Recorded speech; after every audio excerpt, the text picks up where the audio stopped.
1923 সালে প্রত্নতাত্ত্বিক ড হেনরি ক্যালডওয়েল ভয়ঙ্কর ফারাও সেতেপকার হারানো সমাধি সন্ধানের জন্য মিশরের মরুভূমিতে একটি অভিযানের নেতৃত্ব দেন। তার সঙ্গে রয়েছেন ইতিহাসবিদ অধ্যাপক ম্যালকম রিড, সহকারী এভলিন কার্টার এবং স্থানীয় গাইড ওমর নাজির। তারা একটি সমাহিত পিরামিড উন্মোচন করে যা সতর্কতা দিয়ে চিহ্নিত করা হয়েছে যে রাজাকে বিরক্ত করে তাকে অনন্ত যন্ত্রণা ভোগ করতে হবে। সতর্কতা উপেক্ষা করে ক্যালডওয়েল সার্কোফ্যাগাসটি খোলেন, সেটেপকার মমিকে জাগিয়ে তোলেন। একের পর এক দলের সদস্যরা ভয়ঙ্কর অতিপ্রাকৃত আক্রমণের সম্মুখীন হওয়া, প্রাচীন ভাষায় ফিসফিস, অদৃশ্য হয়ে যাওয়া মানুষ, বালি থেকে উঠে আসা কঙ্কালসার হাত। ফেরাউনের অভিশাপ তাদের সবাইকে কেড়ে নিতে শুরু করে।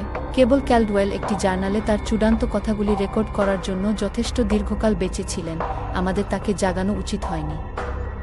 মরুভূমি এখন আবার তার রাজত্ব। 1 বছর পরে, যখন একটি নতুন দল আসে, তারা কাউকে খুঁজে পায় না, কেবল ডায়েরি এবং বাতাসে একটি শীতল ফিসফিস। You're next.